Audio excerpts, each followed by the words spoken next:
তামাম বিশ্ববুকে বেঈমানগুলো আজ এমন করে আমাদের দিকে তাক করে তাকিয়ে আছে। তারা এই কথা ভেবে নিয়েছে যে ইসলামকে মিটিয়ে দিবে। আমরা দায়িত্বহীন কণ্ঠে একটা কথা জানান দিতে চাই, তোমরা এই কথা ভেবে বসে আছো যে ইসলামকে মিটিয়ে দিবে, অথচ আমার আল্লাহর ঘোষণা শোনো। আমার আল্লাহ বলেন, ইউরিদুনা আইয়ুতফিউ নূরাল্লাহি বিআফওয়াহিহিম ওয়া ইয়াবাল্লাহু ইল্লা আইয়ুতিম্মা নূরাহু ওয়ালাউ কারিহাল কাফিরুন।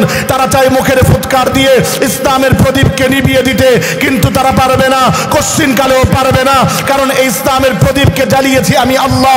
ও মুসলমান, বেঈমানদেরকে একটা কথাই জানান দিতে চাই, শুনে রেখো, ভালো করে জেনে রেখো। ও বেঈমানেরা, তোমরা ভেবে বসে আছো চেচনিয়ার মাটিতে মুসলমানদেরকে নিধন করে ইসলামকে মিটিয়ে দিবে, বসনিয়ার মাটিতে মুসলমানদেরকে নিধন করে ইসলামকে মিটিয়ে দিবে, কাশ্মীরের মাটিতে মুসলমানদেরকে নিধন করে ইসলামকে মিটিয়ে দিবে, ফিলিস্তিনের মাটিতে মুসলমানদেরকে নিধন করে ইসলামকে মিটিয়ে দিবে, এমনি করে লেবাননের মাটিতে মুসলমানদেরকে নিধন করে ইসলামকে মিটিয়ে দিবে। বাংলার মাটিতে ইসকনের মাধ্যমে এই জমিনকে, আমার ভাই আলিফকে হত্যা করে এই জমিন থেকে ইসলামকে মিটিয়ে দিবে। খোদার কসম কেটে একটা কথাই বলতে পারি, এই জমিনের বুকে ইসলামকে মিটানো সম্ভব হবে না, কারণ ইসলামের জিম্মাদারি নিয়েছেন আমার আল্লাহ। যারা এই স্বপ্ন দেখবে ইসলামকে মিটাবার, তারা মিটে যাবে। ইসলাম আছে, ইসলাম থাকবে। ঠিক কিনা জোরে বলো মুসলমান?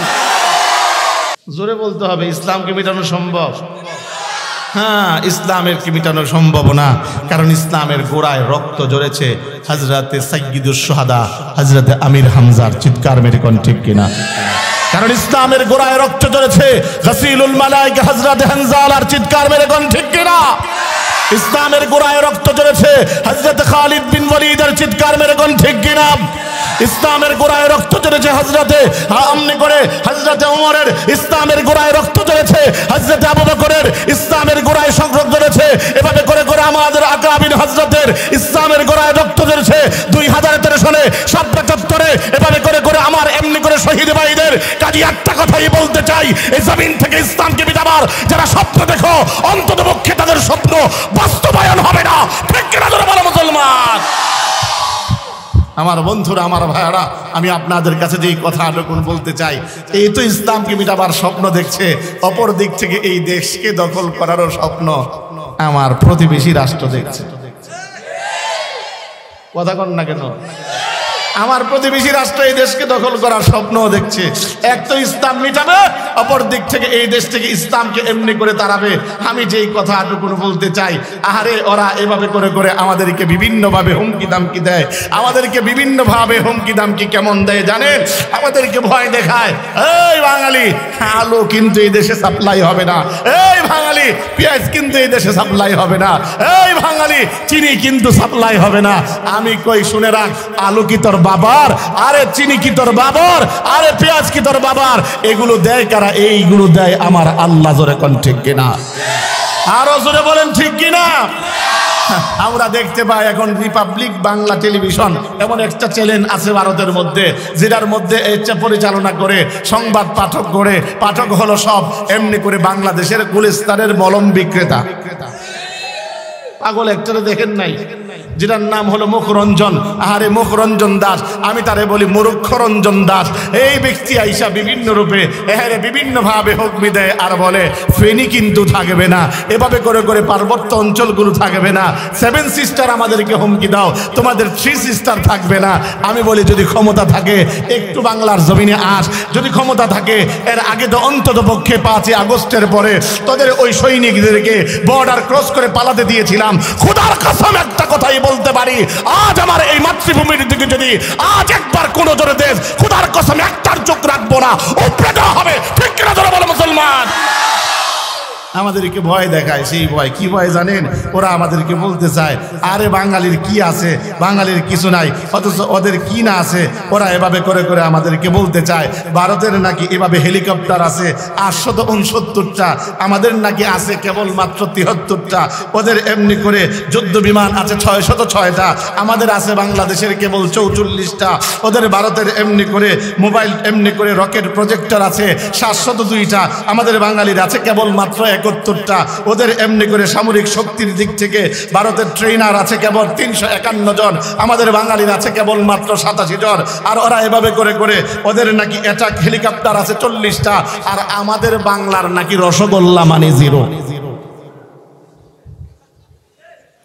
আমাদেরকে ব্যঙ্গ করে বলে। এতটুকুই না, ওরা বলে ওদের নাকি ট্রাঙ্কার ফিট এইগুলো আছে প্রায় 6টা, আর আমাদের বাংলাদেশের 0। আমাদেরকে এইভাবে করে শুনিয়ে শুনিয়ে আমাদের মাঝে তারতম্য দেখিয়ে আমাদেরকে ভয় দেখায়। আমি একটা কথাই বলতে চাই, ইতিহাস ভুলে গেলে চলবে না। আমার আল্লাহর কালাম, কাম মিন ফিআতিন কালিলাত গালাবাত ফিআতান কাসীরান বিইذনিল্লাহ। আরে আমার আল্লাহ অতীতে অল্পের মধ্যে অধিককে বিজয়, অধিকের মাঝে আমার আল্লাহ অল্পকে বিজয় দিয়েছিলেন। এটাই আমার আল্লাহর ইতিহাস। যুদ্ধের ময়দানগুলোর দিকে তাকায় দেখো মুসলমান, ও মুসলমান, যখন বদরের প্রান্তরে সাহাবায়ে আজমাইন ছিল 313 জন, বেঈমান ছিল এভাবে করে করে এমনি করে 1000, এমনি করে উহুদের প্রান্তরে মুসলমান ছিল কেবল 1000, বেঈমান ছিল এমনি করে 3000। শুধু এতটুকু না, মুতার প্রান্তরে মুসলমান ছিল কেবল 3000, বেঈমান ছিল প্রায় 2 লক্ষের অধিক। আমরা ওই মুহূর্তের মধ্যে আমরা কখনো এমনি করে নৈরাশ হয়ে যাই নাই, কারণ আমার আল্লাহ এক, আমার আল্লাহ আমার অভিভাবক, আমার আল্লাহ আমার জন্য যথেষ্ট। এই কথা এমনি করে ইয়াকিন করে ময়দানে যখন দিয়েছি, ময়দানে যখন ঈমানকে মজবুত করে গিয়েছি, আমার আল্লাহর অবয়র ভাবিনি সেই বাণী যখন শুনেছি, ওয়ালা তাহিনু ওয়ালা তাহজানু ওয়া আনতুমুল আ'লাউনা ইন কুনতুম মুমিনিন। ঈমানদার ভয় নাই, চিন্তা নাই। যদি এমনি করে ঈমানকে দৌলত বানাতে পারো তাহলে যুদ্ধের ময়দানে বিজয় আসবে। আমরাও এখনো পর্যন্ত সেই আশায় আছি, আমাদের সেই ঈমানকে এখনো মজবুত করে রেখেছি। খোদার কসম, একবার যদি মোকাবেলায় আসো, তাদের সেই যুদ্ধ বিমান আমরা দেখব না, তাদের সেই ট্যাঙ্ক দেখব না, তাদের সৈনিক দেখব না, তাদের গোলাবারুদ দেখব না, তাদের বিমান দেখব না, তাদের কামান দেখব না। আমরা তো নবীর যোগ্য উত্তরসূরি, আমরা তো এভাবে সাহাবায়ে আজমাইনের যোগ্য উত্তরসূরি। খোদার কসম, এক একটা বেঈমানকে শায়েস্তা করে ছাড়বো। ঠিক কিনা তোরা বলে মুসলমান?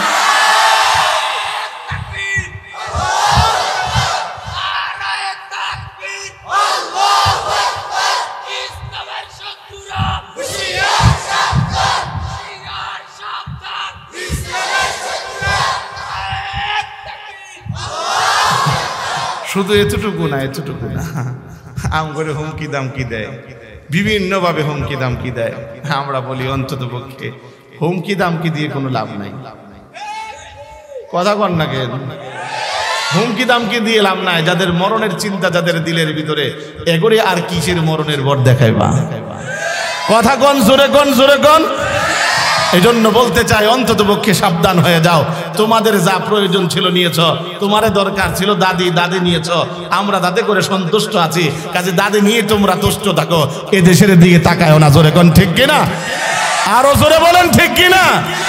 আমার বন্ধুরা, আমার ভাইয়েরা, আমার বাবারা, এতদিন পর্যন্ত যা ভোগ করেছ, আমার দেশের যত ধরনের উপকার, যত ধরনের আমার দেশ থেকে ফায়দা, অতদিন পর্যন্ত লুটেছ। কিন্তু অন্তত পক্ষে এই জমিনকে স্থির থাকতে দাও। আমাদের সরকার প্রশাসনদেরকে এভাবে হুমকি দুমকি দিয়ে তোমাদের লাভ নাই। হুমকি দুমকি দিতেই পারবা, খোদার কসম পাল্টা হুমকি যেদিন দিব সেদিন তোমরা টিকতে পারবা না। জোরে কোন ঠিক কিনা? মুসলমান, ভয় পাবার কিছু নাই। আপনারা তো ভাবছেন আমরা মুষ্টি কয়েক মুসলমান কি করব। আমি আপনাদেরকে স্মরণ করিয়ে দিতে চাই, আফগানিস্তানে যেই জমিনের বুকে যখন নাকি আমেরিকার এমনি করে হামলা পড়েছিল, ওই মুহূর্তের মধ্যে বেঈমানগুলো যখন হামলা দিয়েছিল, ওই মুহূর্তের মধ্যে সেখানকার মুজাহিদ কেবলমাত্র লক্ষ লক্ষ ছিল না, কেবলমাত্র 60,000 70,000 মুজাহিদের এক ইউনিটের যখন এমনি করে প্রস্তুতি নিয়েছিল, খোদার কসম ওই মুহূর্তের মধ্যে ওই বেঈমানগুলো আফগান ছেড়ে পালাতে বাধ্য হয়েছে। ঠিক কিনা ধরে বলো মুসলমান?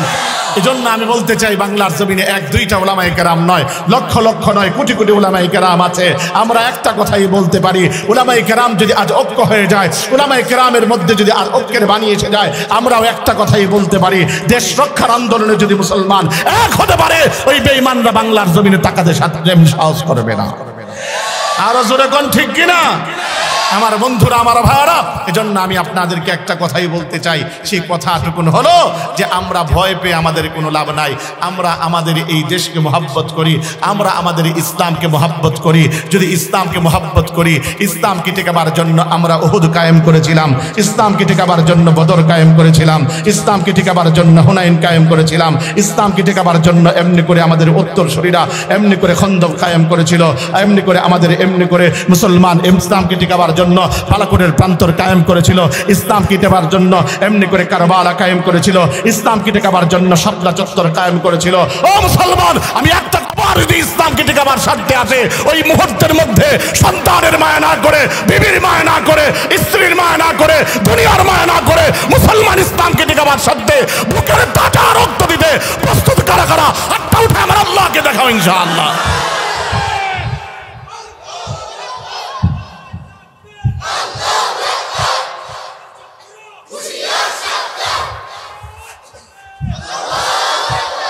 আমি আবারও জানতে চাই ইসলাম আছে না নাই? আওয়াজে তো আসতে দিলে ওয়াজ হবে না, আরো চিৎকার মেরে বলেন আছে না নাই? একটাই কথা বলতে চাই, ইসলাম আছে, ইসলাম থাকবে। চিৎকার মেরে বলেন ঠিক কিনা?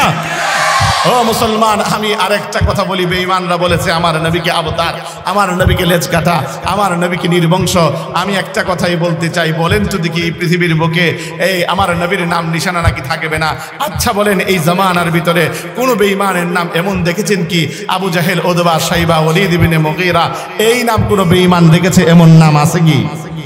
নাই। আমি একটা কথাই বলতে চাই, সেই কথাটুকুন হলো, আচ্ছা বলেন তাম পৃথিবীর 250 কোটি মুসলমানকে যদি জিজ্ঞাসা করা হয় নাম কি, বলবে মোহাম্মদ মারুফ, নাম কি মোহাম্মদ দেলোয়ার, নাম কি মোহাম্মদ এভাবে আব্দুল্লাহ, নাম কি মোহাম্মদ এমনি করে ইসমাইল, নাম কি আব্দুর রহমান, নাম কি মোহাম্মদ এমনি করে ইব্রাহিম। ও মুসলমান, আমি জানতে চাই আমার নবীর নাম জমিনে আছে না? জোরে বলেন আছে না নাই? আমার আল্লাহ রাব্বুল আলামিন জানান দেন, হাবিব গো, এই দুনিয়ার মাটিতে আপনার নামকে আমি আল্লাহ রাব্বুল আলামিন এমন ভাবে সমুন্নত করব। আল্লাহ বলেন ওয়া রাফা'না লাকা যিকরাক, আমি আল্লাহ আপনার নামকে সমুন্নত করে দিব। ও মুসলমান, আমার বন্ধুরা, আমার ভাইয়ারা, যার কারণে तमाम পৃথিবীর বুকে বেঈমানরা যখন নাকি তাদের নাম নিশানা নাই, ঠিক ওই মুহূর্তের মধ্যে तमाम পৃথিবীর প্রতিটা মানুষের মুখে মুখে আমার আল্লাহ তার নবীর নামকে তুলে ধরেছেন। জোরে কন্না সুবহানাল্লাহ। আমার বন্ধুরা, আমার ভাইরা, আমার আল্লাহ পাক রব্বুল আলামিন বলেন, হাবিব গো, শুধু তাই না, আপনার নামকে আমি আল্লাহ এমন ভাবে সমুন্নত করব तमाम পৃথিবীর বুকে যখন নাকি যেই মুহূর্তে এমনি করে 24টা ঘন্টা গণমান আজান চলে, ওই মুহূর্তের মধ্যে মুয়াজ্জিন আল্লাহু আকবার বলে, পরক্ষণে আশহাদু আল্লা ইলাহা ইল্লাল্লাহ বলে, পরক্ষণে একটা নাম বলে, সেটা হলো আশহাদু আন্না মুহাম্মাদার রাসূলুল্লাহ। হাবিব জেনে রাখেন, শুনে রাখেন, যেথায় থাকবে আমি আল্লাহর নাম, तमाम পৃথিবীর বুকে ওই জায়গায় হবে আপনি নবী মুহাম্মদের নাম। আমার ভাইয়ারা, আমার বন্ধুরা, আমার বাবারা, হৃদয়ের কান লাগায় কথাগুলো শোনার চেষ্টা করেন। আমার আল্লাহ রাব্বুল আলামিন জানান দেন, হাবিব, तमाम পৃথিবীর বুকে আমি আল্লাহ যেই জায়গার রব, ওই জায়গায় আপনি নবী হলেন, এমনি করে মুহাম্মদ আপনি নবী। ও মুসলমান, আমার আল্লাহ তখনই সঙ্গে সঙ্গে জানান দেন, হাবিব, আপনার নাম নিশানা থাকবে না, থাকবে আপনার নাম নিশানা। আমি আল্লাহ জানা দিলাম, ইন্না শানিআ কাহুয়াল আবতার। যারা বলে আপনাকে লেজ কাটা, আপনাকে আবদার, আপনাকে নির্বংশ, আপনার নাম নিশানা থাকবে না, আমি আল্লাহ বলে দিলাম তাদের নাম নিশানা, তাদের এমনি করে নাম এই জমিনের বুকে থাকবে না। জোরে কন্না সুবহানাল্লাহ। আমার প্রাণের ভাইরা, আমার বন্ধুরা, আমার বাবারা, আমার আল্লাহ পরক্ষণে ডেকে ডেকে বলেন, হাবিব, 4খানা সন্তান উঠা নিলাম, মনের ভিতরে নিদারুণ ব্যথা, বড় কষ্ট। আমি আপনাকে কি বলে সান্ত্বনা দিব? সান্ত্বনা দেওয়ার ভাষা নাই, তবে আমি আপনাকে এই কথা জানা দিতে চাই, হাবিব, যদি নাকি এই কষ্টটাকে সামান্যতরে একটু মুছা যায়, সেই পরিকল্পনায় আমি আল্লাহ রাব্বুল আলামিন আপনাকে বিশেষ কিছু উপহার দেব। আমার আল্লাহ সঙ্গে সঙ্গে জানা দিলেন, ইন্না আতাইনা কাল কাউসার। হাবিব, 4 সন্তান উঠায় নিলাম, বিনিময়ে আমি আল্লাহ আপনাকে কাউসার দান করে দিলাম। জবান খুলে কোন সুবহানাল্লাহ। আপনাদের সুবহানাল্লাহ বলতে বড় কষ্ট হচ্ছে, আমি বুঝতেছি। আপনাদের সুবহানাল্লাহ বললে শীতের এই রাত্রিতে সুবহানাল্লাহ বললে তো মুখটা খুলতে হয়, মুখটা খুললে তো আপনাদের একটু কষ্ট হয়, তাই না? কিন্তু দোস্ত, আপনি জানেন না, একবার যে আপনি সুবহানাল্লাহ বলছেন, একবার যে আলহামদুলিল্লাহ বলবেন, একবার যে আল্লাহু আকবার বলবেন, আপনার লাভটাকে আপনি বুঝেন না, বিদায় আজ বলতে চান না। আরে দোস্ত, আপনি জানেন না, একবার যখন আপনি বলেন সুবহানাল্লাহ, আয় আল্লাহ তুমি পবিত্র, আমার আল্লাহ এত পরিমাণ খুশি হন, এত পরিমাণ খুশি হন, আমার আল্লাহ ফেরেশতাদেরকে ডেকে ডেকে বলেন, ফেরেশতারা তাকা দেখ আমার বান্দাগুলোর দিকে। আমার বান্দাগুলো জান্নাতের বাগানের মধ্যে বসে বসে এটা বলছেটা কি? বলে মালিক বলছে সুবহানাল্লাহ, মানে আপনি পবিত্র, আপনি পবিত্র। আমার আল্লাহ পরক্ষণেই ডেকে ডেকে বলেন, ফেরেশতারা আমি তো এমনি অটোমেটিক পবিত্র, আমার তো গুনাহ নাই, আমার গুনাহের কোনো ময়লা নাই, কিন্তু এই বান্দাগুলো তো গুনাহ করে, গুনাহের ময়লা আছে। ও ফেরেশতারা তাহলে তোরা সাক্ষী থাক, তোরা জেনে রাখ আমি আল্লাহর তরফ থেকে ঘোষণা হলো, আমি আল্লাহ যারা বলছে সুবহানাল্লাহ আমি পবিত্র, আমি আল্লাহ তাদের গুনাহগুলোকে মাফ করে আমি বান্দাগুলোরে পবিত্র বানা দিলাম। আরো একবার বইলে আর একটু পবিত্র হন না, জবানটা খুইলে আর একটু পবিত্র হন না। মুসলমান বন্ধুরা রে আমার, শুধুই তাই না, আপনারা ভালোভাবেই জানেন আমার নবী রাহমাতাল লিল আলামিন মেরাজে গিয়েছিলেন। মেরাজে যাবার পরে আল্লাহর নবীর দিনে এবার সঙ্গে সঙ্গে সপ্তম আসমান পাড়ি দিয়ে এবার সিদরাতুল মুনতাহা পাড়ি দিয়ে আল্লাহর সঙ্গে সাক্ষাৎ করেছিলেন। ফেরার পথে আমার নবীজি এবার যখন নাকি সপ্তম আসমানে পয়গম্বর ইব্রাহিম আলাইহিস সালামের সাথে সাক্ষাৎ হলো, জানতে চাই পয়গম্বর ইব্রাহিম নবী সম্পর্কে আমার আপনার কি হন? কি বাবা? সুবহানাল্লাহ, লক্ষ্মীপুরের মানুষ এটাও জানে না পয়গম্বর ইব্রাহিম আলাইহিস সালাম সম্পর্কে কি হন। হ্যাঁ, অনেকে আবার অনেকে ভয়ও কর না, তবে ভয়টা এখন আর নাই। কথা কন না কেন, কথা কন না কেন? অনেকে ভয়েও মুখ খুলে নাই। ও মুসলমান, ভয় পাবার কোনো কিছু নাই। আমি একটা কথাই বলতে চাই, হযরত ইব্রাহিম আলাইহিস সালাম সম্পর্কে আমাদের জাতির পিতা, পৃথিবীর বুকে কেউ যদি বলে আমাদের জাতির পিতা অন্যজন, খোদার কসম আমি একটা কথাই বলতে চাই, ব্যাখ্যা যদি অন্য দাঁড় করাও যে তিনি আমাদের বাঙালি জাতির পিতা, ইব্রাহিম নবী মুসলিম জাতির পিতা, আমি প্রশ্ন রাখতে চাই, বলেন আগে আপনি মুসলমান না বাঙালি? আমি উত্তরে বলবো আমি মুসলমান। কাজে বাঙালি জাতির কোনো পিতা হতে পারে না, সমস্ত জাতির পিতা ইব্রাহিম। ঠিক কিনা ধরে বলো মুসলমান? এতদিন পর্যন্ত যারা বলেছো যে বাঙালি জাতির পিতা এমনি করে বঙ্গবন্ধু শেখ মুজিবুর রহমান, তওবা করো আল্লাহর কাছে, কোন বাঙালি জাতির পিতা বঙ্গবন্ধু শেখ মুজিবুর রহমান হতে পারে না। হ্যাঁ, তিনাকে আমরা স্মরণ করি, তিনাকে শ্রদ্ধা করি, তাই বলে এতটুক কথা বাংলাদেশের স্বাধীনতার সময় তিনার অবদান ছিল, এতটুক কথা আমরা এখনো পর্যন্ত স্বীকার করি। এটাকে অস্বীকার করলে নিমক হারাম হবে বাঙালি। অন্তত পক্ষে এই কথাটুকু বলতে চাই, তাই বলে তিনাকে বাঙালি জাতির পিতা বানা দিবা, তেমনি করে মুড়ে মূর্তি স্থাপন করবা, এমনি করে এই জমিনের ভিতরে তিনার নামে এমনি করে পূজা করবা, খোদার কসম এটা বরদাস্ত করা হবে না। ঠিক কিনা তোরা বলো মুসলমান? এই দিন আর নাই। তবে আগাম দিনেও আমি একটা জিনিস ভয় পাচ্ছি, সেই জিনিসটা হলো যারা বর্তমানে নতুন করে মনে মনে মন কলা খাচ্ছে, অর্থাৎ ক্ষমতায় আসবে,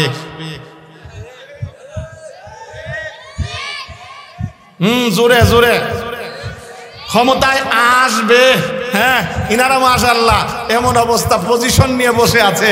হ্যাঁ রে, ওনাকেও বাবা করো, ওনার নেতা করো, এমন নেতা বানায়া বাপ বানায়া বসে থাকবো, পূজা করবো। আস্তাগফিরুল্লাহ, বড় আশ্চর্য লাগে। বিগত সরকারের ফ্যাসিস্টের আমলে আমরা যেমন দেখেছি, এমনি করে শহীদদের ব্যানারটা নিয়ে সেখানে ওয়াজ মাহফিলের কথা বলে, অর্থাৎ দোয়া মাহফিলের এমনি করে ব্যানারটা নিয়ে নাচ গান হয়েছে। বর্তমানেও এগুলো দেখা যাচ্ছে। আজ শহীদদের, শহীদ মুগ্ধ শহীদ আবু সাঈদের এভাবে ব্যানারটা নিয়ে এই জমিনে আজ কিছু স্বার্থান্বেষী মহল জাতির সিম্পিতিকে লেখবার জন্য আজ এই জমিনের বুকে এমনি করে স্কুলের মেয়েদেরকে নিয়ে নাচিয়ে গান বাদ্য করছে। খোদার কসম একটা কথাই বলতে পারি, এই নাচ গান এই জমিনে কখনো শান্তি বয়ে আনবে না, এই জমিনে আযাব বয়ে আনবে। ঠিক কিনা করে বলো মুসলমান? যারা মনে মনে মন কলা খাচ্ছ, এই যে আগামীকাল, আজকে না আগামীকাল কি দিবস? কি দিবস? মগার দল নিচে লাগাইছে অমুক দল, হ্যাঁ লাগায়া উপরে দিয়া মনে করেন আপনার লেখা চুয়া দিছে। আমাদের কেরানীগঞ্জে আমি যেখানে বাস করি সেই জায়গার ভিতরে লিখে দিয়েছে স্বাধীনতা দিবস।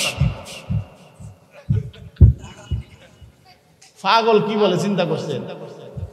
নিচে অমুক দল লিখে উপরে লিখে দিয়েছে মুরুক্ষের কতগুলো নিজেরা স্বাধীনতা দিবস নাকি এটা। আচ্ছা বলেন 16 ডিসেম্বর আমাদের কি দিবস?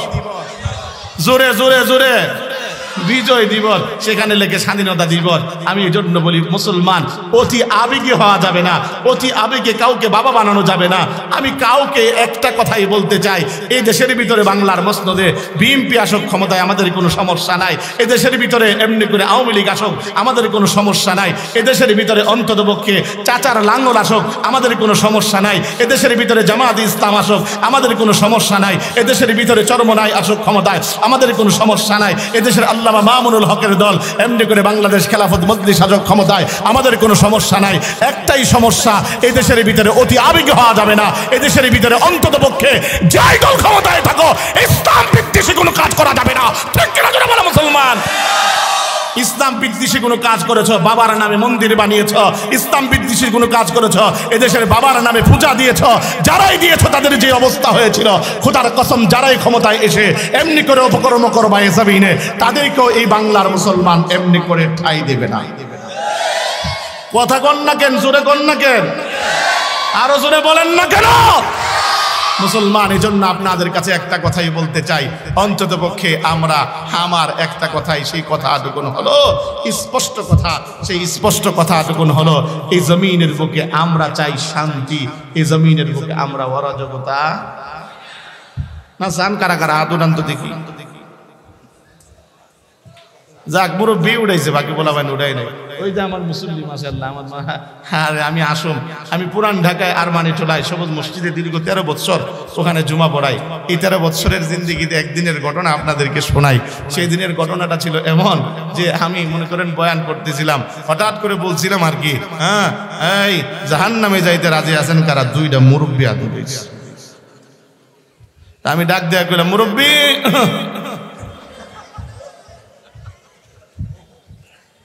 এই যে পোলামেন বুঝালাইছে, এটা মুরব্বী কইলে আমাকে মুস্তাক ফৈজির কথাই মনে হয় কই যাচ্ছে। আরে না, আমি যেই কালে কইছি এই কালে মুস্তাক ফৈজি তো ভাইরাল হয় না। যখনই বলছি তখনই মুরব্বী আস্তে করে ডাক দেয়, হুজুর কি হইছে?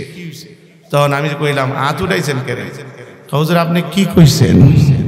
তা আমি বললাম, আমি কি বলছি আপনি বুঝেন নাই? জাহান্নামে যাইতে রাজি আছেন কারা কারা, এই বলছি। আপনি হাত উঠাইলেন। হুজুর যা কোন আপনি সবই তো বাস্তব কোন, সত্য কোন। হুজুর হাতটা উঠাইছে শুধুমাত্র আবেগে। আমি আপনাদের কাছে জানতে চাই, ও আজকে আবেগে শুনবেন না বিবেকে? জোরে বলেন, আবেগে না বিবেকে? এবার উচ্চ আওয়াজে বলেন, হযরত ইব্রাহিম নবী আমাদের কি পিতা? হ্যাঁ, আওয়াজ দিয়া জোরে, যেটা মুখ বন্ধ থাকবো বাপ মহিলা এই দলের, একটু জোরে কোন কি পিতা?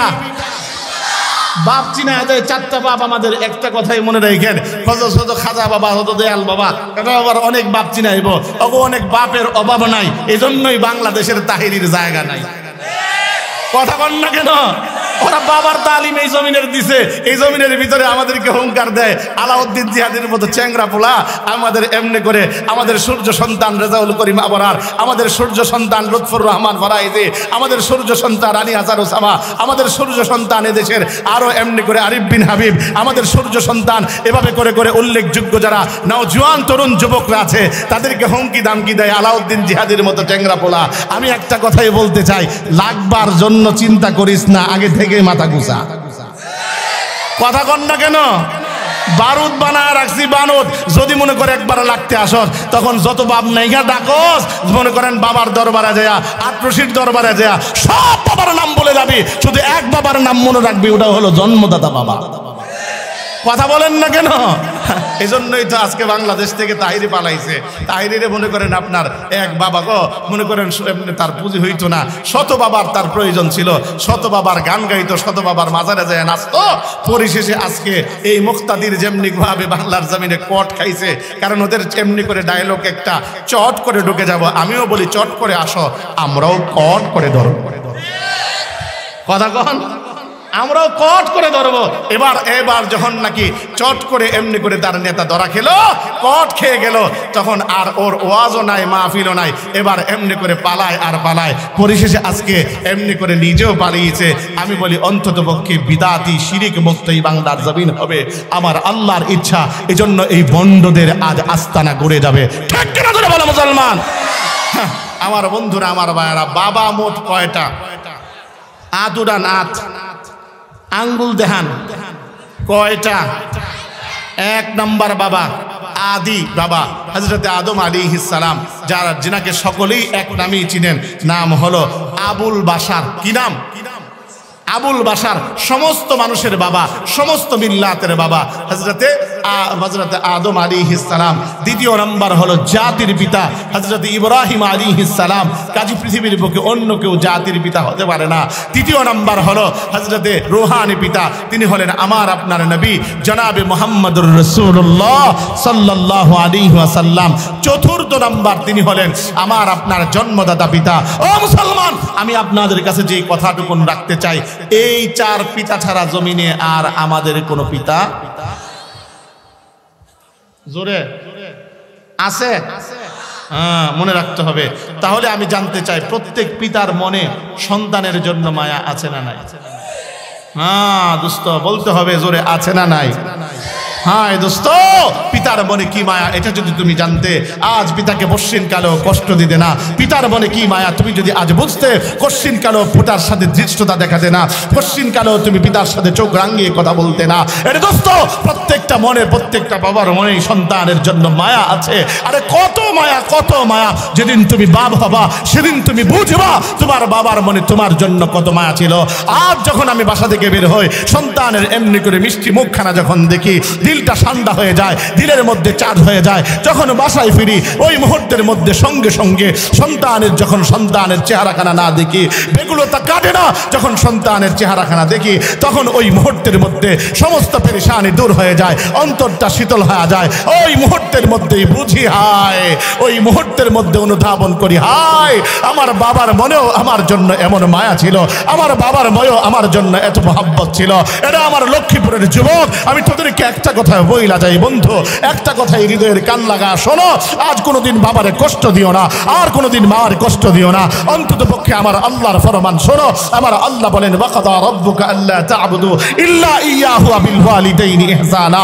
এ বান্দা শোন, আমি আল্লাহর পক্ষ থেকে ফয়সালা হয়ে গিয়েছে, নতুন করে আর ফয়সালা হবে না, তা থেকে কোনো কিছু রহিত হবে না, তা থেকে কোনো কিছু কমতিও হবে না। আমি আল্লাহর ফয়সালা হলো, এই দুনিয়ার জমিনে আমার দাসত্ব ছাড়া অন্য কারো দাসত্ব চলবে না। এতটুকুই না বান্দা, শুধু এতটুকু না, পিতামাতার সাথে তুই সৎ আচরণ কর। এটা আমার বন্ধু, আমার ভাই, আপনাদেরকে কেমন করা বইরা যাব। এজন্যই তো বলা হয়, রাসূলুল্লাহ বলেন, দুনিয়ার মানুষেরা তোমরা শোনো, এই জমিনের বুকে তোমার মা বাবা কতটা গুরুত্বপূর্ণ। এই জমিনের বুকে আপনি যত বড় আবেদ হন না কেন, আরে সেজদা দিতে দিতে কপালের মধ্যে যদি কালো দাগ ফালায় দেন, এতটুকুই না, বাইতুল্লাহ যদি সারা জনম সেজদা দিয়েও থাকেন, জীবনে আমল করতে করতে যদি ভরপুর করেও ফেলেন, কিন্তু জেনে রাখেন, মা যদি অসন্তুষ্ট, খোদার কসম জান্নাতে মিলবে না। বাবা যদি অসন্তুষ্ট, জান্নাতে মিলবে না। এটা দোস্ত আপনি জানেন না, জানেন না। কোরআন হাদিসের কোথাও আমরা এই কথা পাই নাই যে এই দুনিয়ার জমিনে বা এমনি করে শ্বশুর বাবাকে সন্তুষ্ট করলে জান্নাত, এভাবে করে করে আল্লাহ সন্তুষ্ট, এভাবে করে করে শাশুড়িকে সন্তুষ্ট করলে আল্লাহ সন্তুষ্ট, এভাবে করে করে দয়াল বাবাকে সন্তুষ্ট করলে আল্লাহ সন্তুষ্ট, খাজা বাবাকে সন্তুষ্ট করলে আল্লাহ সন্তুষ্ট। কিন্তু খোদার কসম এই কথা পেয়েছি, রাসূলুল্লাহ বলেন, রিদার রাব্বি ফি রিদাল ওয়ালিদি ওয়া সাখাতার রাব্বি ফি সাখাতিল ওয়ালিদি। আরে তোমার মা বাবার সন্তুষ্টির মধ্যেই আল্লাহর সন্তুষ্টি, মা বাবার অসন্তুষ্টির মধ্যেই আল্লাহর অসন্তুষ্টি। এটা আমার বন্ধু, আমার ভাই, কেমন করা বইলা যাব। এজন্যই তোমাদেরকে বলতে চাই, আমার রাসূল একটা কথাই বলেন, উম্মত জেনে রেখো, তোমার বৃদ্ধ হতে পারে তোমার মা, মা এমন হতে পারে তোমার শরীর গুছিয়ে এভাবে চামড়াগুলো এমনি করে শর্ট হয়ে গিয়েছে, চামড়াগুলো থুতরিয়ে গিয়েছে।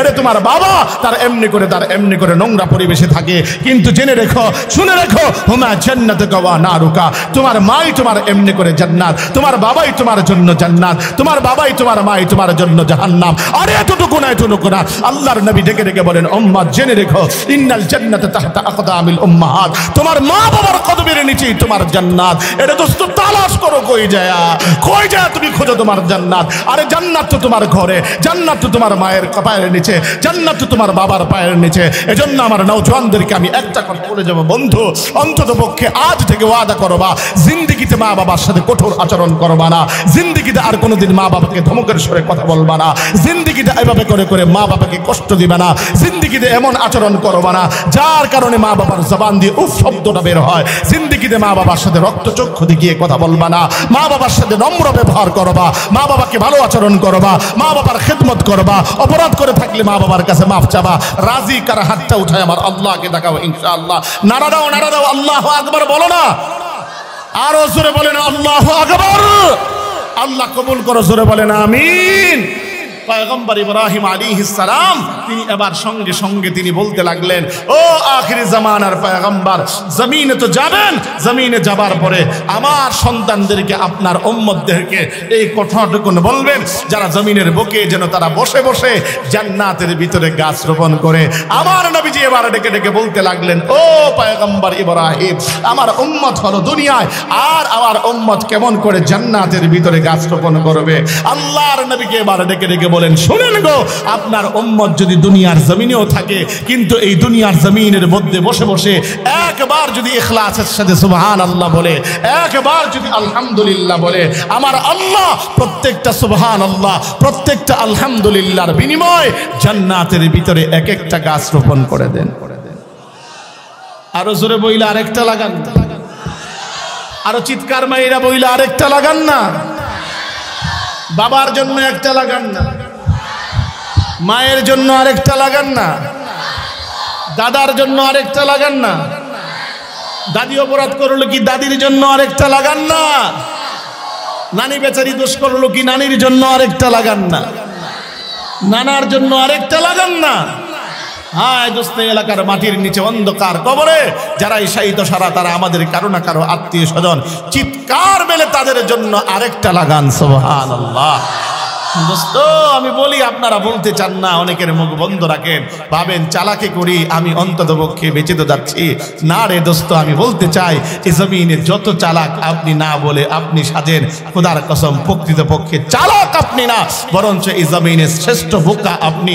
তার কারণটুকুন হলো আপনি যত সুবহানাল্লাহ বলবেন ততই আপনার গুনাহ মাফ হবে, যত এমনি করে সুবহানাল্লাহ বলবেন আপনার জান্নাতে গাছ রোপণ করবে, যতই আপনি সুবহানাল্লাহ বলবেন আপনার মিজানের পাল্লা বাড়ি হবে, যতই আপনি সুবহানাল্লাহ বলবেন আমার মানিবের সাথে আপনার সম্পর্ক মধুর হবে। কাজে এই জমিনে আমার আল্লাহ বলেন, বান্দা এজন্যই তোকে জানান দেই, ফাযকুরুনি আযকুরুকুম ওয়াশকুরুলি ওয়ালা তাকফুরুন। বান্দা তুমি আমাকে স্মরণ করো বিসসালাতি ওয়াত তাসবিহ, নামাজের মাধ্যমে, হয়তোবা তুমি এমনি করে স্মরণ করো আমাকে তাসবিহাতের মাধ্যমে সুবহানাল্লাহ আল্লাহু আকবার বলে, তাহলে আমি আল্লাহ ঘোষণা দিলাম আযকুরুকুম, বান্দা আমি তোমারেও স্মরণ করব। জোরে কন্যা সুবহানাল্লাহ। আয় দোস্ত, আমার মালিকের স্মরণের ধরন আপনি জানেন না। আমার মালিক বলেন, বান্দা তুমি যদি আমাকে স্মরণ করো কেবলমাত্র একবার, আমি তোমাকে না স্মরণ করি শতবার। তুমি যদি আমার পথে আসো কেবলমাত্র হেঁটে হেঁটে, আরে বান্দা আমি তো এসে, তুমি আমার পথে আসো এক বিঘা, আমি আসি তোমার দিকে এক হাত। আরে বান্দা তুমি যদি আমার পথে আসো এভাবে করে করে, এমনি করে হেঁটে হেঁটে, আমি বান্দা তোমারে নেওয়ার জন্য আসি দৌড়ায়া দৌড়ায়া। এরে আমার বন্ধু, আমার ভাই, আমার মনের, আমার মালিকের ভালোবাসাটুকুন বুঝলেন না? আরে আমার মালিক এত দয়াবান, আমার মালিক এত মেহেরবান, আমার মালিক কেবলমাত্র বান্দাকে চান। আমার মালিক বারবার ডেকে বলেন, বান্দা আরে আমারই তো স্মরণ করবি, আমারই তো স্মরণ করবি। এরে আমার নওজোয়ান যুবক, আমি তোদের কাছে একটা কথা বলে যাই বন্ধু, একবার বিবেকের সাথে উত্তরটা আমাকে দিবি। বল না, বিগত বিশ্বকাপ গেল, ওই বিশ্বকাপের মধ্যে তুই তো মেসিকে স্মরণ করেছিলি, তুই তো রোনাল্ডোকে স্মরণ করেছিলি, শুধু এতটুকু না, রাত্রি জেগে জেগে জেগে জেগে খেলা দেখেছিলি তাদের, তোর গা এমনি করে ছাদের এমনি করে টানিয়ে পতাকায় রঙিন করেছিলি, তোর গায়ের মধ্যে জার্সি জড়িয়ে গাটাকে রঙিন করেছিলি, তাদের স্টাইলে চুলটুকুন কেঁদেছিলি। হায় হায়, মেসি যখন এমনি করে জিতলো, বল না আমাকে একটা বন্ধু উত্তর দিয়ে বলবি, মিষ্টি বিতরণ করেছস পকেটের টাকা দিয়ে, এমনি করে আতশবাজি ফাটিয়েছস তোর পকেটের টাকা দিয়ে। বল না মেসি যখন বিশ্বকাপ জিতে, যখন নাকি সে এমনি করে কাপ নিয়ে ঘুমিয়েছিল, একবার দিন পরের দিন সকালবেলায় তোরে কোনোদিন ফোন দিয়ে বলেছিল, এরে বাংলাদেশের অনুরাগী, মোহাব্বত আমারে করেছিস, মোহাব্বত আমার সমর্থন জুগিয়েছিস, যা তোরে ধন্যবাদ জানাই। আমি খোদার কসম কেটে একটা কথাই বলতে পারি, কাউকে জানাই নাই, কাউকে জানাই নাই। এটা দোষ একবার খেয়াল করো, এই দুনিয়ার নেতা নেত্রী, এই দুনিয়ার সেলিব্রিটি, এই দুনিয়ার তামাম দুনিয়ার সমস্ত নায়ক নায়িকা, গায়ক গায়িকা, কেউ তোমাকে ভালোবাসে না, তুমি তাকে ভালোবাসো। স্বার্থ যখন পড়ে তোমার লাথি মেরে ফেলে যায়, তার বাস্তব প্রমাণ 5ই আগস্টের ভিতরে, যখন নাকি সমস্ত নেতাকর্মী নেতার অনুসরণ করেছিল, ওই নেতা হেলিকপ্টার করে বাংলার জমিন থেকে পালিয়েছে। কেউ তোমারে ভালোবাসে না, কেউ তোমারে ভালোবাসে না। পরিশেষে তোমার ঘর ভেঙেছিল, তোমার বাড়ি ভেঙেছিল, তোমার সব কিছু তছনছ করেছিল। এটা দোস্ত তোমার একমাত্র ভালোবাসেন তিনি হলেন আমার আল্লাহ। আমার আল্লাহ তোমারে ভালোবাসেন। এজন্যই আমার আল্লাহ বলেন, বান্দা তুমি জানো না তুমি দুনিয়ার জমিনে কাউরে অনুসরণ করো না, কারো দিকে দৌড়ায় না। ফাফিরু ইলাল্লাহ, বান্দা তুমি আমার দিকে আসো, কারণ আমি আল্লাহ তোমারে ভালোবাসি। কত পরিমাণ ভালোবাসি রে জানো নি বান্দা? তুমি এত পরিমাণ তোমারে ভালোবাসি, যার কারণে আমি আল্লাহর গুণ তোমারে জানা দেই। আল্লাহু লা ইলাহা ইল্লা হুয়াল হাইয়ুল কাইয়্যুম লা তাখুযুহু সিনাতু ওয়া লা নাওম। বান্দা তুমি জানো না আল্লাহ তিনি এমন এক রব, আহারে তিনি এমন এক রব, তিনি চিরস্থায়ী চিরঞ্জীব, তিনার কোনো ঘুম নাই, তিনার ঘুমের ভাবও নাই। আরে দোস্ত তুমি জানো না আমার মালিক বলেন, বান্দা আমি কেন ঘুমাই না তুমি জানো? তুমি যখন রাত্রিবেলা চোখটা লাগিয়ে ঘুমায় যাও, তোমার এই ঘুম তো মৃত্যু তুল্য। আরে আমি রব যদি ঘুমায় যাই বান্দা, ওই মুহূর্তে তোমার এই চক্ষুখানা খুলে দিবে কে? এতটুকুই না রে বান্দা, গভীর এই রজনীর মধ্যে তুমি যখন নাকি এমনি করে বিপদে পড়ে, আরে আমি আল্লাহকে ডাক দিবা, ওই মুহূর্তের মধ্যে আমি আল্লাহ যদি তোমার ডাকে সারা নিয়ে ডাকতে পারি বান্দা, আমি নিজেকে বড় অপরাধী মনে হবে, তাই আমি আল্লাহ ঘুমাই না। এজন্য দোস্ত আমি বলতে চাই একটাই কথা, ডাকতে যদি হয় ডাকো আমার আল্লাহকে, স্মরণ যদি করতে হয় স্মরণ করো আমার আল্লাহকে। আরে ডাকতে যদি হয় ডাকতে হয় ওই ব্যক্তিকেই ডাকো যে তোমার ডাকে সারা দিবে। এই পৃথিবীর কোনো নেতা নেত্রী, গায়ক গায়িকা, নায়ক নায়িকা কেউ তোমার ডাকে সারা দিবে না। এজন্য আমার মালিক বারবার প্রতিদিন রাত্রিবেলা এসে ডেকে বলেন, বান্দা তোর যা জরুরত আছে আমার কাছে চা, আমি তোর জরুরত পূর্ণ করব। এই দুনিয়ার নেতা নেত্রী কোনোদিন বলবে না যা আমার কাছে চা। আরে আমার মালিক তো এমন মালিক, হর গরিনে দেনে তু তৈয়ার হে, জু না মাঙ্গে উসসে তু বেজার হে। আরে দুনিয়ার সমস্ত ব্যক্তিরা সবাই তো কারো কাছে চাইলে একবার চাইলে দেয়, দ্বিতীয়বার চাইলে মুখটাকে বাঁকা করে। আমার মালিক বলেন, বান্দা না, আমি তো এমন জাত না, এমন আল্লাহ না, বরঞ্চ আমার কাছে না চাইলে বান্দা আমি রাগ হই, না চাইলে আমি নাখুশ হই, না চাইলে তোর উপরে রাগ করি। এটা দোস্তের জন্যই বলতে চাই আমার মালিক এজন্যই তো গভীর রাত্রে আইসা বালি ডাকেন আর বলেন, আলা আমিন ওয়াস্তাগফিরিন ফাগফির আল্লাহ। আরে আছনি আমার কোন বান্দা, আমি মালিকের কাছে কেবলমাত্র হাতটা বাড়ায়া আমি আল্লাহর কাছে চাইবা, গুনাহ নিয়ে আমি আল্লাহর কাছে হাত বাড়ায়া তা আমি আল্লাহর কাছে চাইবা, আমি তার জিন্দেগীর গুনাহকে মাফ করব। তার কি সমস্যা আছে? তোমার সংসারে অভাব, বান্দা আমার কাছে চাও। তোমার সন্তান নাই, বান্দা আমার কাছে চাও। তোমার এভাবে চলতে বড় কষ্ট, আমার কাছে চাও। বান্দা তুমি অসুস্থ, আমার কাছে চাও। আমি আল্লাহর কাছে চাইতে দেরি হবে বান্দা, আমি আল্লাহ তোমার সমস্ত জরুরত পূর্ণ করতে বিন্দু পরিমাণ দেরি হবে না। জোরে কন্যা সুবহানাল্লাহ। এজন্য আমার মালিক ডেকে বলেন, বান্দা ফাযকুরুনি আযকুরুকুম, আমি আল্লাহকে স্মরণ করো, আমি আল্লাহ তোমার স্মরণ করব। এজন্য দোস্ত অনুরোধ জানাই, আমার আল্লাহর নাম কখনো ভুলবেন না, আমার আল্লাহর নামটা সব সময় ডাকবেন। একবার মোহাব্বতে জবান খুলে চিৎকার মেরে একবার কোন সুবহানাল্লাহ, আরো জোরে বলেন আলহামদুলিল্লাহ, চিৎকার মেরে বলেন আল্লাহু আকবার। যে কথাটুকুন আপনাদেরকে শোনাচ্ছিলাম, আমার আল্লাহ বলেন, ইন্না আতাইনাকাল কাউসার, হাবিব আমি আপনাকে কাউসার দিলাম। কাউসার যে দিলাম, কাউসারের অনেকগুলো ব্যাখ্যা, তবে আপনাদেরকে সব ব্যাখ্যা শোনাবো না। প্রথম নম্বর ব্যাখ্যা হলো, হাবিব এই দুনিয়ার তামাম কল্যাণ আমি আল্লাহ আপনাকেই দান করলাম। জবান খুলে কোন সুবহানাল্লাহ। শুধু এতটুকু না, আমার আল্লাহ বলেন, হাবিবে গো আমি আপনাকে কাউসার দিলাম। এই আর একটা ব্যাখ্যা হলো, তামাম দুনিয়ার সমস্ত কল্যাণ আমি আল্লাহ আপনাকে দান করলাম।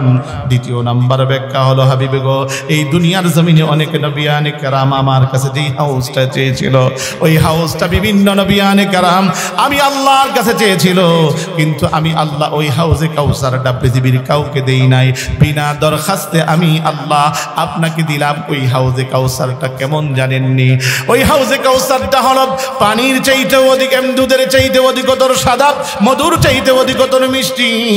আর ওই পানিও যদি কেউ একবার পান করে, তাহলে জান্নাতে যাবার আগ পর্যন্ত ওই ব্যক্তির কোনো তৃষ্ণাই লাগবে না। জবান খুলে কন্যা সুবহানাল্লাহ।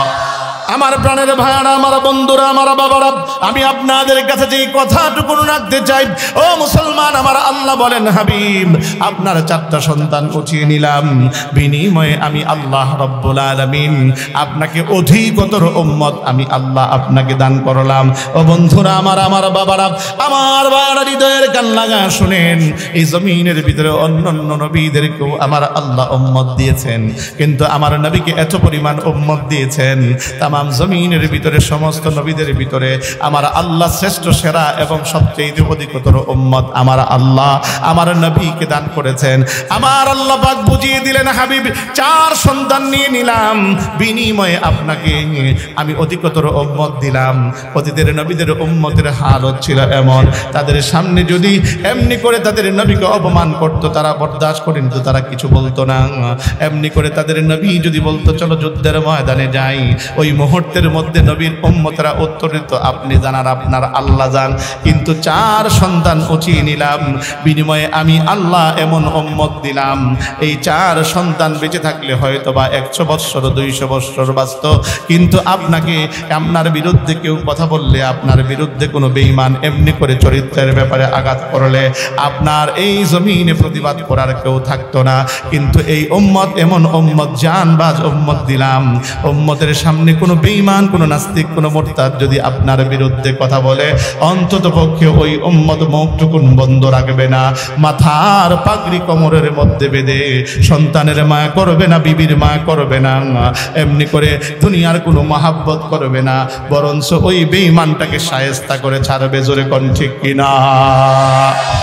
এই হলো এই নবীর উম্মত। হাবিব আপনাকে এমন উম্মত দিলাম যে উম্মত অন্তত পক্ষে জীবনের মায়া করবে না, আর সন্তানের মায়া করবে না, পিতার মায়া করবে না, অন্তত পক্ষে ওই বেঈমান যেই মুহূর্তে আপনার বিরুদ্ধে কথা বলবে উম্মত ওই মুহূর্তে নিজের জীবনকে বাজি রেখে ঝাঁপিয়ে পড়বে, বেঈমানটাকে শায়েস্তা করবে। ও মুসলমান, এজন্যই আমরা বারবার দেখতে পেয়েছি যখনই ব্রগার কোনো নাস্তিক মুরতাদ নবীর বিরুদ্ধে কথা বলেছে, কোন রাষ্ট্র এমনি করে প্রধান নবীর বিরুদ্ধে কথা বলেছে, কোন পূজারী আমার নবীর বিরুদ্ধে কথা বলেছে, ওই মুহূর্তের মধ্যে বাংলার কোনো মুসলমান বসে থাকে নাই, অন্তত পক্ষে নিজের মুখ থেকে একবার হলো ওই এমনি করে বেঈমানটার বিরুদ্ধে স্লোগান দিয়েছে। কাজে একটা কথাই বলতে চাই, আগামী দিনে কোনো নাস্তিক বেঈমান যদি আমার নবীর বিরুদ্ধে কথা বলে, আমার আল্লাহর বিরুদ্ধে কথা বলে, আমার কোরআনের বিরুদ্ধে কথা বলে, আমার ইসলামের বিরুদ্ধে কথা বলে, ওই বেঈমানটাকে শায়েস্তা করার জন্য, ওই বেঈমানটাকে দাঁত ভাঙা জবাব দেওয়ার জন্য, ও লক্ষ্মীপুরের মুসলমান প্রস্তুত কারা কারা আছো? হাতটা উঠে আমার আল্লাহকে দেখাও ইনশাআল্লাহ।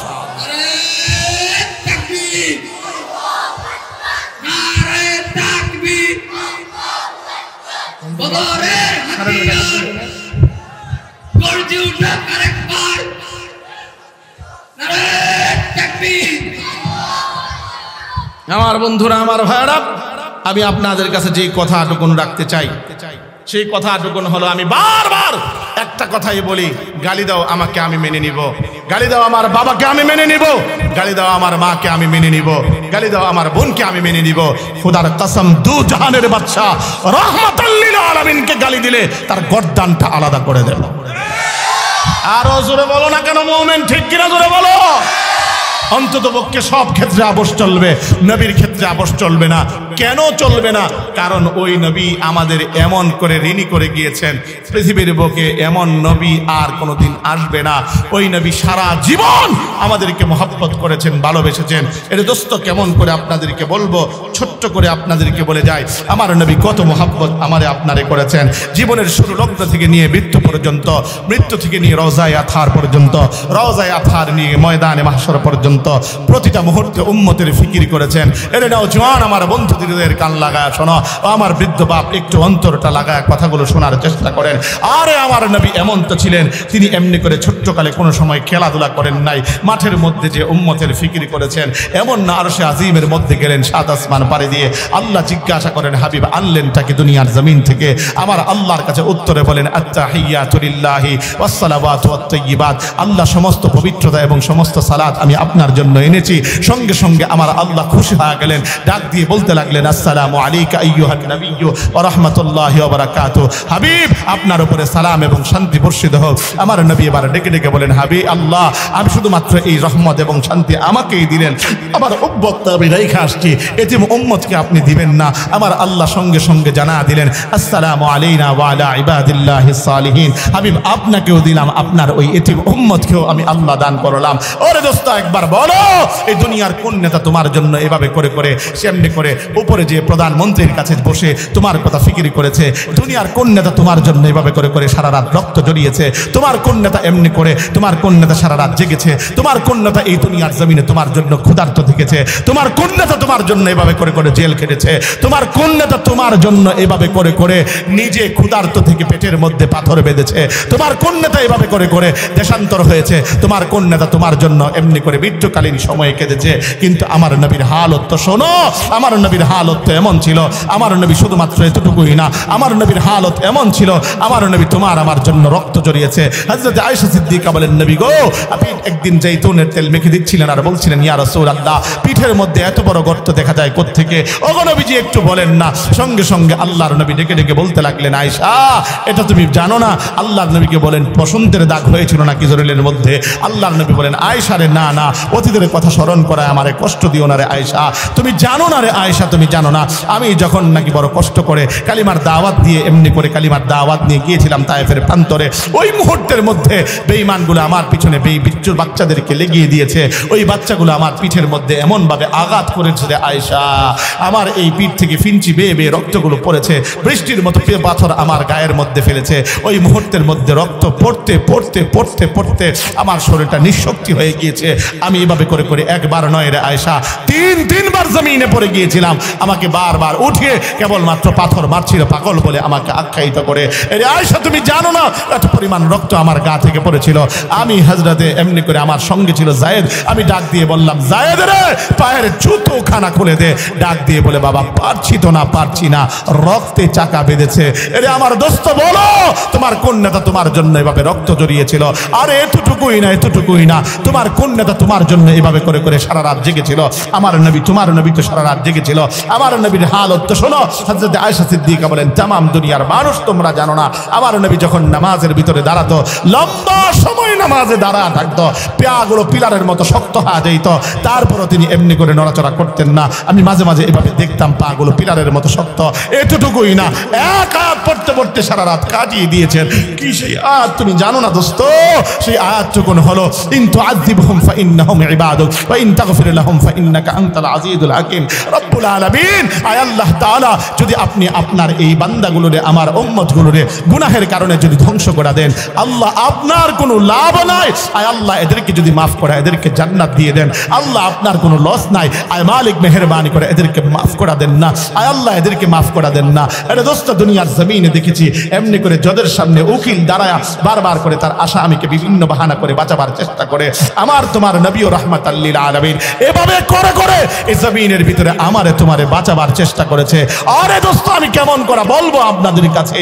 হায় হায়, আমার নবীর হালত এমন ছিল, তিনি লম্বা রুকু করতেন, লম্বা সেজদা করতেন। আর হযরত আয়েশা সিদ্দিকা বলেন, না জানি রাসূলুল্লাহ জীবনের শেষ সেজদা কিনা। আমি এই বলে আতঙ্কিত হয়ে যেতাম, ভয় পেয়ে যেতাম। হায় হায়, সকালবেলা আমি দেখতাম আমার রাসূল এভাবে করে করে সেজদা থেকে উঠতেন। আহারে, আমি ওই মুহূর্তে আমার দেখতাম বিছানাটা কে যেন মশক বলে পানি দিয়ে দিয়েছে, আসলে পানি তো কেউ ডালে নাই। রাহমাতাল লিল আলামিন সারা রাত পরে পরে সেজদায় পরে পরে এভাবে করে করে তিনি চোখের পানি ছেড়ে বিছানাকে ভিজিয়েছেন। এর দোস্ত, আমি কান পেতে পেতে শুনতাম হযরত আয়েশা বলেন, ওই মুহূর্তের মধ্যে বিড় করে কি যেন সেজদায় পড়ে বলতেন, একটাই আওয়াজ শুনতে পেতাম, আল্লাহুম্মা গফিরলি উম্মতি, আয় আল্লাহ আমার উম্মতকে মাফ করো, আমার উম্মতকে মাফ করো। হায় আমার বন্ধু, এতটুকুই না, এতটুকুই না। আহা, নবী চিনার কথা ছিল, কিন্তু আজ নবী চিনলাম না। চিনবার দরকার ছিল যারে, চিনলাম না তারে। বুঝবার দরকার ছিল যারে, বুঝলাম না তারে। হায় হায়, যার অনুসরণ করবার ছিল যারে, অনুসরণ করলাম না তারে। কপাল পোড়া মুসলমান আমরা, কপাল পোড়া মুসলমান। এতটুকুই না, ইন্তেকালের আগ মুহূর্তে দুনিয়ার জমিনে সকলেই তো সবকিছু বলে যায়, কিন্তু তোমার আমার নবীর হালত তো এমন ছিল। আমার নবী যখন নাকি ওই মুহূর্তে অসুস্থ, এভাবে করে করে ঘরের দরজার সামনে কে যেন এসে সালাম জানায়, ঘরে ঢুকবার জন্য পারমিশন চায়। নবী এবার ডেকে ডেকে বলেন, মা ফাতেমা, যাও না রে মা, দেখো না কে যেন ঘরে ঢুকবার জন্য পারমিশন চায়। আয় আমার নবী ওই মুহূর্তে যখন অর্ডার দিলেন, হযরতে ফাতেমা তো গেলেন, দরজা খুলে চিৎকার মেরে রাসূলের কাছে এসে পড়ে গেলেন। কি হলো রে মা? ওই মুহূর্তে হযরতে ফাতেমা বলে, বাবা গো, দেখতে পেলাম এত বিশাল দীর্ঘদেহী মানুষ, যাকে আরবেও দেখি নাই, আজমেও দেখি নাই। বাবা, যার পা হলো জমিনে, মাথা হলো তার আসমানে। আমার নবী বুঝে ফেললেন সে আর কেউ নন, সে হলো মালাকুল মাউত আজরাইল। আমার নবী বললেন, মা, সে আর কেউ নন, মালাকুল মাউত আজরাইল। আমার নবীকে এবার সঙ্গে সঙ্গে ফাতেমা বলতে লাগলেন, বাবা অনুমতি দিয়েন না, অনুমতি দিয়েন না, কারণ সে যদি ঘরে ঢুকবার জন্য তারে অনুমতি দেন, তাহলে আমি এই দুনিয়ার জমিনে চলবো কি করে? বাবা আপনি জানেন আমার বড় অভাবের সংসার, এই সংসারটা আমার এমন চুলার মধ্যে 2-3 দিন যাবৎ চলে যায়, খাবার চুলার মধ্যে ধরে না। আমার হাসান হুসাইন যখন খিদার তাড়নায় ছটফট করতে থাকে বাবা, ওই মুহূর্তের মধ্যে হাসান হুসাইনকে যখন আমি আপনার দরবারে পাঠা দেই, আমার হাসান হুসাইন যখন আপনার দরবারে যায় বাবা, সঙ্গে সঙ্গে 2-3 দিনের খিদার তাড়না আমার হাসান হুসাইনের মিটে যায়।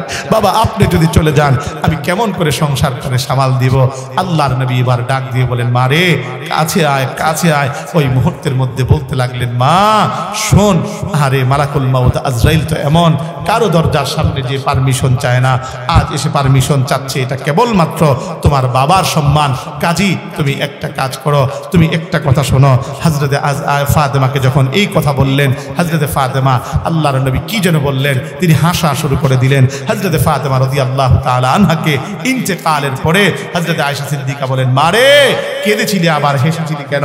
ওই মুহূর্তে হযরতে ফাতেমা বলেছিল, মাগো জানো না আমার বাবা তো জানিয়েছেন, আহারে বা বেশি দিন পর্যন্ত এই জমিনের বুকে তোকে কষ্ট করতে হবে না, বরঞ্চ আমি চলে যাবার পরে আমার সঙ্গে সর্বপ্রথম মৃত্যুর মাধ্যমে এই পরিবার থেকে যে মুলাকাত করবে সেই হলে তুই ফাতেমা। ওরে দোস্ত, আমার নবীর ওফাতের কাল ঠিক ওই মুহূর্তের মধ্যে সঙ্গে সঙ্গে আমার নবী এবার এমনি করে বলতে লাগলেন, আজরাইল তুমি আসছো, আল্লাহ কি জানিয়েছে? বলেছে যদি চলে যেতে চান আল্লাহ বলেছেন নিয়ে যাওয়ার জন্য, আর যদি থাকতে চান আমার আল্লাহ বলেছেন রেখে যাওয়ার জন্য। আমার নবী বলেন, ও আজরাইল জীবনে তো নিজ থেকে কোনো কাজ করি নাই, আল্লাহ যা জানিয়েছেন ওয়ামা ইয়ানতিকু আনিল হাওয়া ইন হুয়া ইল্লা ওয়াহয়ুন ইউহা। মুহাম্মদ হার গাজনা গফতা তানা গফতা জিবরাইল, জিবরাইল হার গাজনা গফতা তানা গফতা রব্বে জলিল। মুহাম্মদুর রাসূলুল্লাহ নিজ থেকে বাড়ায় কোনো কথা বলেন না যতক্ষণ পর্যন্ত না জিবরাইল বলেন, জিবরাইল ততক্ষণ পর্যন্ত নিজ থেকে কোনো কথা বলেন না যতক্ষণ না আল্লাহ বলেন। কাজী জিবরাইল আসার আগ পর্যন্ত অপেক্ষা করো, হাত্তা ইয়াতিয়ানি জিবরাইল, জিবরাইল আসার আগ পর্যন্ত অপেক্ষা করো। জিবরাইল আসলেন, আমার নবী জিজ্ঞাসা করেন আল্লাহ কি জানিয়েছেন? জিবরাইল একটা আয়াত পড়ি বুঝিয়ে দিলেন, ইন্নাকা মাইয়িতুন ওয়া ইন্নাহুম ইউমাইয়িতুন। ও নবী আপনিও মরণশীল, আপনার দুশমনরাও মরণশীল। নবীজি এই খবর পাওয়ার পরে তিনি চোখের পানি ছেড়ে দিলেন। এর দোস্ত হৃদয়ের কান লাগা শোনো, যখন কাঁদেন ওই মুহূর্তে জিবরাইল আমিন এবার বলতে লাগলেন, কাঁদেন কেন? এই দুনিয়ার জমিনে তো বড় কষ্ট করেছেন, খিদার যাতনা সহ্য করেছেন, পেটে পাথর বেঁধেছেন, দেশান্তর হয়েছেন, বেঈমানরা পাথরের আঘাত করেছে, এই জমিনের বুকে আপনাকে অপমান অপদস্থ করেছে, ইন্তেকালের পরে আপনার বালাখানা আল্লাহ প্রস্তুত করে রেখে দিয়েছেন। আমার নবী তারপরেও কাঁদেন। কাঁদেন কেন? কন্যার জন্য বুঝি কাঁদেন? শুনে রাখেন আমার আল্লাহ জানিয়েছেন, সাইয়্যিদাতুন নিসাই আহলিল জান্নাহ, জান্নাতের রমণীদের সর্দারনি হবে আপনার ফাতেমা। কাঁদেন কেন? আমার নবী তারপরেও কাঁদেন। সন্ন্যাতির জন্য বুঝি কাঁদেন? ওয়াল হাসান ওয়াল হুসাইন সাইয়্যিদা শাবাবি আহলিল জান্নাহ, যুবকদের সর্দার হবে আপনার হাসান হুসাইন। নবী কাঁদেন। কাঁদেন কেন? বুঝেছি বুঝেছি, কেঁদেছেন সারা জীবন যাদের জন্য, তাদের জন্যই বুঝি কাঁদেন। নবী এবার বলে, হা জিবরাইল তাদের জন্যই কাঁদি। আল্লাহর নবী বলেন, হা জিবরাইল আমি আমার উম্মতের জন্যই কাঁদি। হায় উম্মত। নবী চিনলেন না, নবী চিনলেন না। হযরত জিবরাইল আমিন বলতে লাগলেন, শুনেন দুনিয়ার জমিন থেকে আপনি চলে গেলে আল্লাহ পাক আপনার উম্মতের খবরাবর আপনার কাছে পৌঁছে দিবে। আমার নবী এবার বলতে লাগলেন, ও জিবরাইল সন্তান যদি বিদেশের মাটিতে থাকে, মা বাবা যদি জানতে পারে সন্তান ভালো আছে, সঙ্গে সঙ্গে মা বাবার কলিজা ঠান্ডা হয়। কথা আমার সেই জায়গায় না। আমার আল্লাহ জানিয়েছেন, মা কানা আল্লাহু লিউআযিবাহুম ওয়া আনতা ফীহিম হাবিব। যতদিন পর্যন্ত এই জমিনে আপনি থাকবেন, উম্মত যতদিন যত বড় গুনাহ করুক না কেন, আমি আল্লাহ নগদে আযাব দিয়ে তাদেরকে ধ্বংস করব না।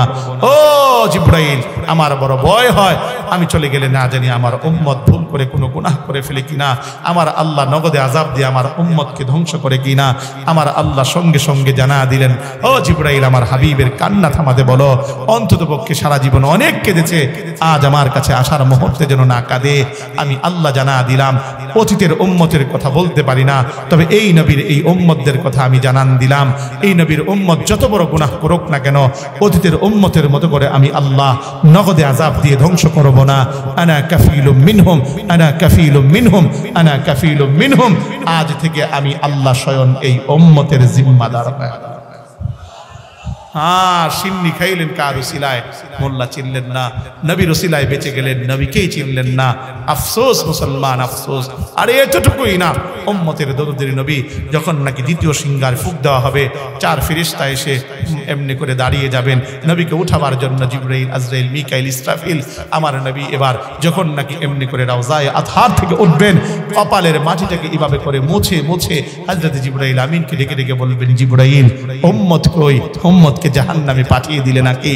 বলেন না না, এখনো তো ময়দানে মাহশর কায়েম হয় নাই, কেউই তো দুনিয়ার জমিন এভাবে কবর থেকে উঠে নাই।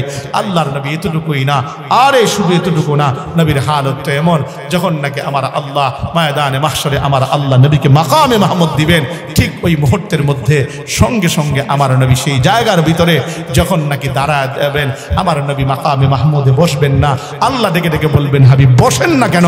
এই মুহূর্তে আমার নবী ডেকে ডেকে বলবেন, আল্লাহ যদি বসে যাই গো, তাহলে আমার উম্মতের জন্য মিজানের পাল্লায় দৌড়াবে কে? আমার উম্মতের জন্য পুলসিরাতে দৌড়াবে কে?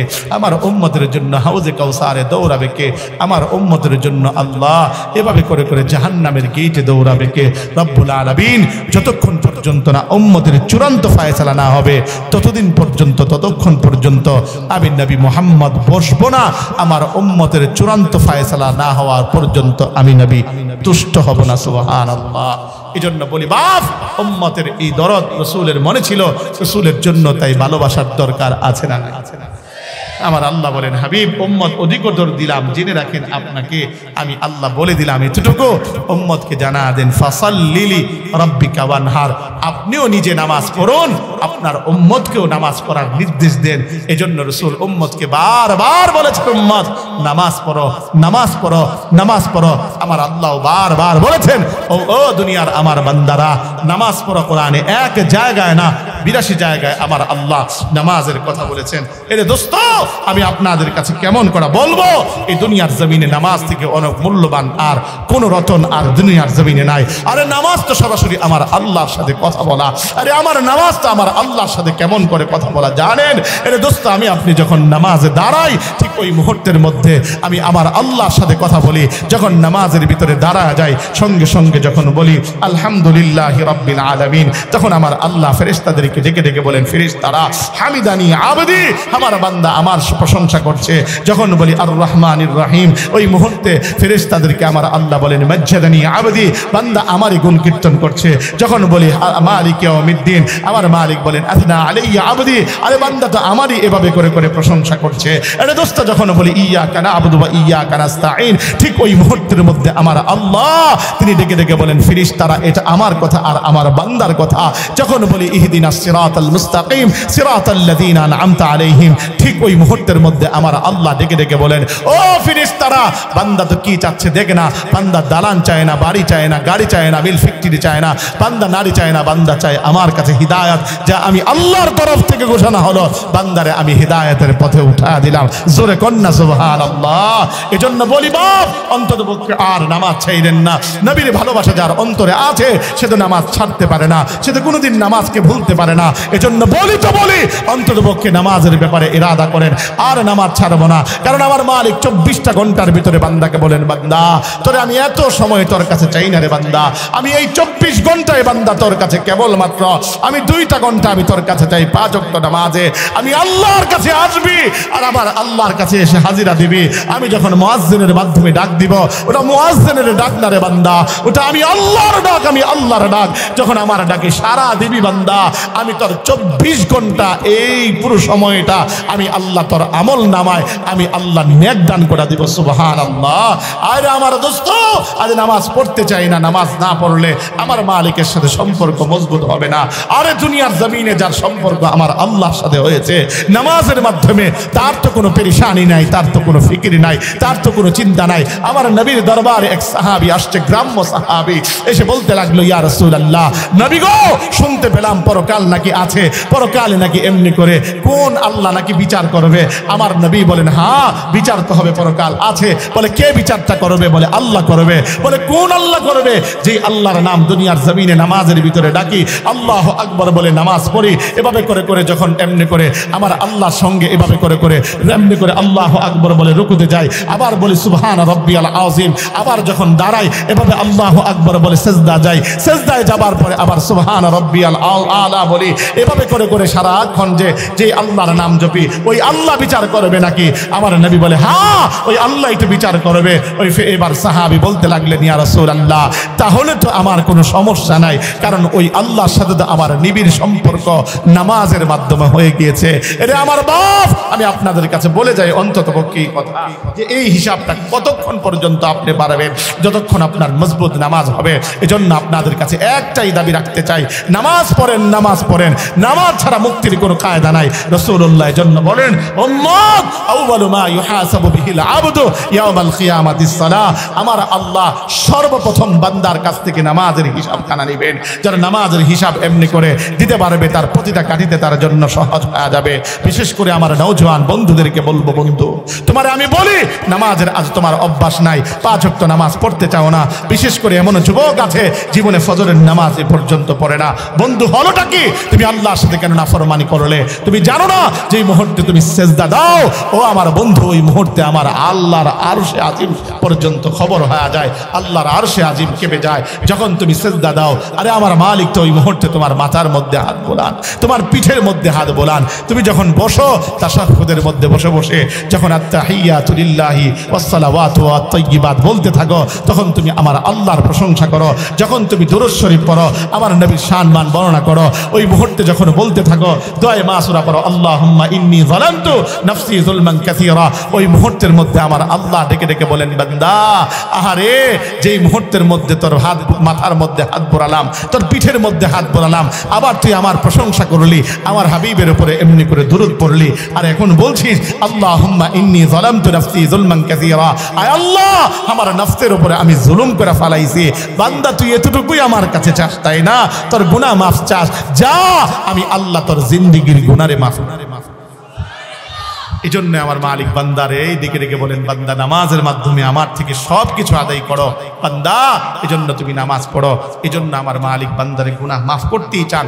আমার রাসূল এভাবে করে বলেন, আত্তাইবু মিনাজ যামবি কামা লা যামবালা, দুনিয়ার জমিনে তাওবা যে করে তার মুক্তি আমার আল্লাহ এমন ভাবে দেন যেন তার আমল নামায় কোনো গুনাহই থাকে না। ও দোস্ত, এই জন্য আমার আল্লাহ বলেন ফাসাল্লি লিরাব্বিকা ওয়ানহার, নামাজ পড়েন হাবিব, নামাজ পড়েন। আপনি আপনার প্রভুর জন্য উম্মতকেও নামাজের কথা বলেন। নবীজির জীবনের শেষ লগ্নের হালত ছোট্ট করে শোনায় আমি বিদায় নিচ্ছি। আল্লাহর নবী যখন বিদায় নেবেন, যেদিন অবস্থা এমন, আমার নবীজি যখন নাকি বিদায় নেবেন, আমার নবীজি সোমবার দিন বিদায় নেবেন, ফজরের সময় হযরত আয়েশা সিদ্দিকাকে ডেকে বলেন, আয়েশা আজকে আমি একটু পর্দাটুকুন সরায়া দাও, আমার উম্মতের নামাজের হালতটা দেখতে চাই, আমাকে একটু কষ্ট করে কোণের মধ্যে তুমি ঠিকা দিয়ে ধরো। আমার নবীজিকে হযরত আয়েশা কোণের মধ্যে ধরে ঠিকা দিয়ে উঠালেন। হযরত আয়েশা সিদ্দিকা পর্দাখানা যখন সরালেন, ঠিক ওই মুহূর্তের মধ্যে নবীজি যখন দেখতে পেলেন ফজরের মুসল্লি ভর্তি আবু বকরের এমনি করে ইমামতিতে নামাজ পড়ছে, আমার নবীজি এবার আয়েশাকে ডেকে বলে, আয়েশা আমার জীবনের সমস্ত কষ্ট, 23 বছরের জিন্দেগীর সমস্ত সাধনা সফল হয়েছে রে আয়েশা, কারণ আমি আমার উম্মতকে আজ ফজরে আমার উম্মতকে মসজিদ ভর্তি দেখতে পেয়েছি, এজন্য আমার জীবনের কোনো কষ্ট নাই। নবীজি সঙ্গে সঙ্গে আল্লাহর কাছে হাত বাড়িয়েছিলেন, আল্লাহুম্মা ফির রাফিকিল আলা, আয় আল্লাহ আমি আপনার কাছেই যেতে চাই, আপনি আমার পরম বন্ধু, দুনিয়াতে আমার আর কোনো ইচ্ছে নাই, আমার উম্মতকে আমি নামাজের মধ্যে দেখিয়ে এসেছি। জীবনে রাসূলুল্লাহ শেষ লফজ এটা ছিল আসসালাহ আসসালাহ, উম্মত নামাজ নামাজ। এজন্য আপনাদের কাছে অন্তত পক্ষে বলতে চাই, নবীর জন্য তো অনেকে চোখের কোণায় পানি জুগিয়েছেন, অনেকেই তো একটু একটু কেঁদেছেন। আপনাদের কাছে একটা দাবি থাকবে, অতটুকুই, আজ মাদ্রাসার মাহফিলে আসছেন, কিছু নিবার জন্য আসছেন, কিছু পাবার জন্য আসছেন, এজন্য আপনাদের কাছে একটা ওয়াদা নিতে চাই, জিন্দেগিতে আর কোনোদিন নামাজ ছাড়বো না। কারা কারা ইনশাআল্লাহ হাতটা নাড়া দেন, নাড়া দেন, আল্লাহু আকবার বলেন, আরো জোরে বলেন আল্লাহু আকবার। আল্লাহ কবুল করে, জোরে বলেন আমিন। দ্বিতীয় নাম্বার আরেকটা ওয়াদারি বনো, জওয়ান আমার বন্ধুরা যারা রাসূলকে ভালোবাসো, রাসূলকে মহব্বত করো, রাসূলের প্রতি যাদের ভালোবাসা আছে, রাসূলুল্লাহ একটাই কথা বলেছেন, খালিফুল মুশরিকিনা আওফারুল লোহা ওয়াহফুশ শাওয়ারিফ, মুশরিকদের বিরুদ্ধাচরণ করো, দাড়িকে লম্বা করো, মোচকে খাটো করো। জিন্দিগিতে রাসূলুল্লাহ বলেন, উম্মত যখনই দাড়ির মধ্যে খুঁটটা লাগাও আমি কলিজার মধ্যে বড় ব্যথা পাই, জীবনে আর কোনোদিন নবীকে কষ্ট দিব না, দাড়িটা কাটবো না। এমন কারা কারা আছে যারা কাটতা,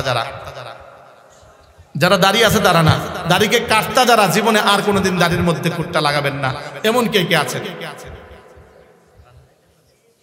আর কাটবেন না ইনশাআল্লাহ। হ্যাঁ, ওয়াদা ওয়াদা ইনশাআল্লাহ। আল্লাহ কবুল করে জোরে বলেন আমিন। আমার তেলাওয়াতকে আয়াত এটাই ছিল। আল্লাহ বলেন ইন্না আতাইনাকাল কাউসার, হাবিব আপনাকে কাউসার দিলাম, ফাসাল্লি লিরাব্বিকা ওয়ানহার, আপনি আপনার প্রভুর জন্য নামাজ আদায় করুন এবং কুরবানি করুন। ইন্না শানিআকা হুয়াল আবতার, আপনি আপনার যারা এমনি করে লেজ কাটা বলে, আবতার বলে, নির্বংশ বলে, তারাই লেজ কাটা, তারাই আবতার, তারাই নির্বংশ। আল্লাহ পাক আমাদেরকে প্রতিটা কথার উপরে আমল করবার তৌফিক দান করুক। আসসালামু আলাইকুম ওয়া রাহমাতুল্লাহি ওয়া বারাকাতুহু।